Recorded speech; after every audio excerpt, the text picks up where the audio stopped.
ഒറ്റയടിക്കാണ് അത് സംഭവിച്ചത്. ഒന്നിനു പിറകെ ഒന്നായി 5 കിടാങ്ങൾ.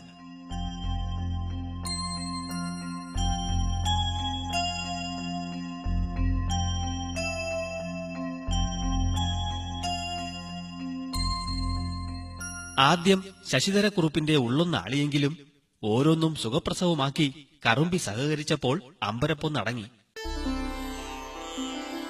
തഴവ വടക്കത്തു വീട്ടിലെ ശശിധരക്കുറുപ്പിന്റെ കറമ്പി പശുവാണ് പ്രസവ പെരുമ കൊണ്ട് കാലിപ്രസവത്തിലെ അപൂർവ ചരിത്രമെഴുതിയത്.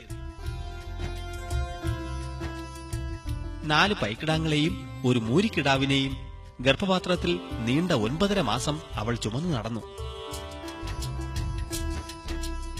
ഒടുവിൽ പ്രസവവേദന പോലും പുറത്തു കാണിക്കാതെ ഒന്നൊന്നായി വയറൊഴിഞ്ഞപ്പോൾ അത് വീട്ടുകാർക്കും നാട്ടുകാർക്കും അത്ഭുതമായി. വിദേശികളും സ്വദേശികളുമായി നിരവധി സന്ദർശകർ എത്തിയതോടെ കുറുപ്പ് സദാസമയവും തിരക്കിലാണ്.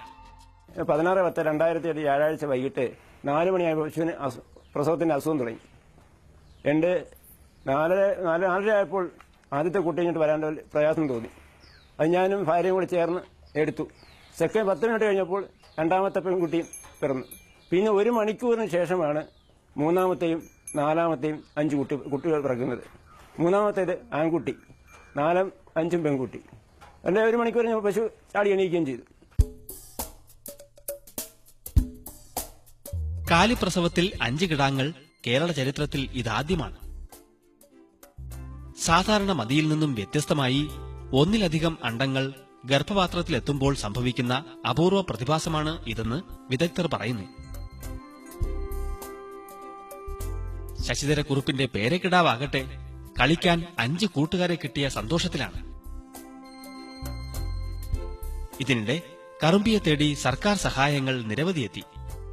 ക്ഷീരവികസന വകുപ്പിന്റെ പാൽപാത്രങ്ങൾ, മൃഗസംരക്ഷണ വകുപ്പിന്റെ മരുന്നുകളും കാഫ് കിറ്റുകളും, ലൈഫ് സ്റ്റോക്ക് ഡെവലപ്മെന്റ് ബോർഡിന്റെ 1 ടൺ വൈക്കോലും ഒക്കെയും വടക്കത്ത് വീട്ടിലെത്തി.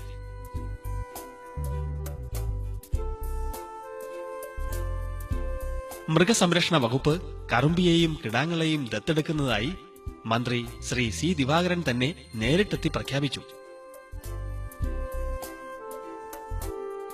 ഇതിനൊപ്പം ഓറിയന്റൽ ഇൻഷുറൻസ് കമ്പനിയുടെ ഇൻഷുറൻസ് പരിരക്ഷയും കേരള ഫീഡ്സിന്റെ കാലിത്തീറ്റയും തുടരെ നൽകും എന്ന പ്രഖ്യാപനം ശശിധരക്കുറുപ്പിന് ആശ്വാസമായി.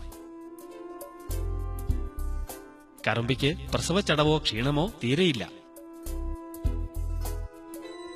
5 മക്കൾക്കും പാലാഴി തീർക്കാൻ 4 മുലക്കാമ്പേയുള്ളൂ എന്ന പരിഭവം മാത്രം. എങ്കിലും എല്ലാവർക്കും സന്തോഷം ചുരത്താൻ കറുമ്പി റെഡി. പശു വളർത്തലിലെ ബോണസുകളാണ് പശുക്കുട്ടികളെങ്കിൽ കുറുപ്പിന് ഒറ്റയടിക്ക് 5 ബോണസുകളാണ് ലഭിച്ചിരിക്കുന്നത്. പശുവിന്റെയും കിടാങ്ങളുടെയും കീർത്തി കടൽ കടക്കുന്നു എന്നാണ് ഏറ്റവും ഒടുവിൽ ലഭിച്ച വാർത്തകൾ. കുറുപ്പിനും കിടാങ്ങൾക്കും എല്ലാ ഭാവങ്ങളും നേരാം.